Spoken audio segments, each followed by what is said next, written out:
शांति।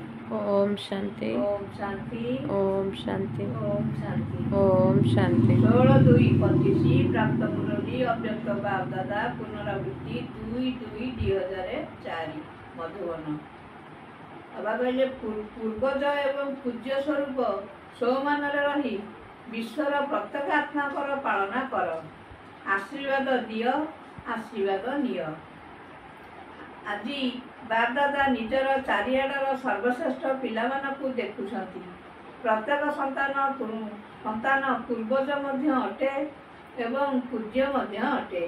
सेथिपाई एही सृष्टि रूपी कल्पवृक्षर तुमे माने मूल मध्य अट एवं कांड मध्य अट। एबे कांडर संपर्क सारा वृक्षर सारा प्रशाखा सहित एवं पत्र सहित स्वतः ही रही थाए। तेणु समस्ते निजकू यही भली श्रेष्ठ आत्मा सारा वृक्षर पूर्वज आत्मा बोली भावुछ। जेपरी ब्रह्मा को ग्रेट ग्रेट ग्रांडफादर अर्थात आदि पिता कहा जाउछि, सेही परी तांकर साथी हिसाब रे तुमे माने मध्य मास्टर आदि पिता अट। तेबे पूर्वज आत्मा मानकर केते सोमान रहिछि, सेही निशारे रहुछ त।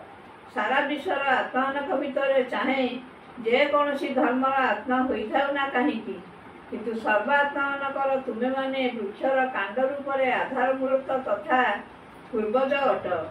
एही पूर्वज होइथिबा कारणरू पूज्य मध्य अट। पूर्वज आत्मा मानक द्वारा प्रत्येक आत्मा को स्वतः ही सकाश अर्थात शक्ति मिली थाए।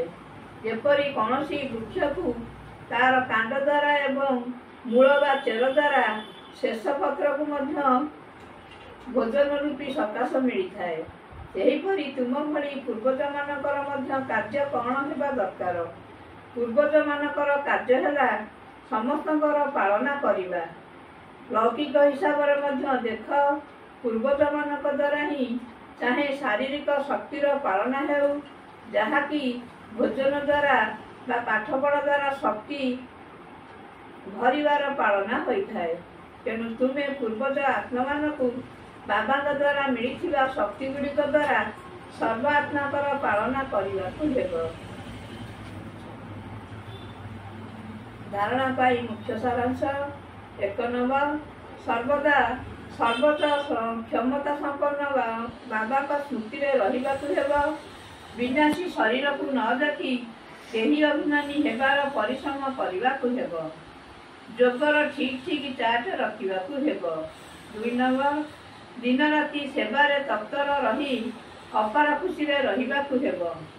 3 लोकर रहस्य समस्त को खुशी खुशी रे बुझाइबाकु हेब। शिव बाबा जेउ सुमत देउछंती सेथिरे अटूट निश्चय रखी चालिबाकु हेब।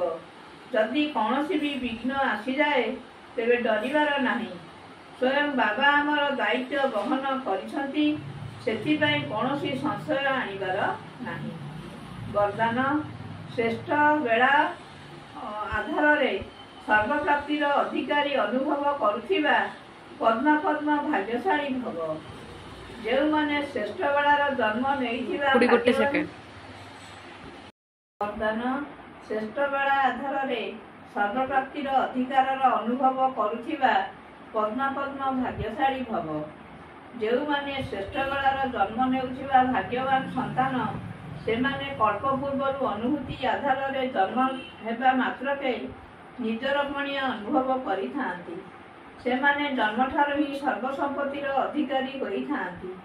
जेपरी बीज भितरे सारा वृक्षर सारांश अर्थात सूक्ष्म रूप समाहित होई रही थाए, सेहीपरि नंबर 1 बेलारे जन्म नेइथिबा आत्मा माने आसीबा मात्रके सर्व स्वरूप प्राप्तिर संपत्ति अनुभवी होई जाई थांती।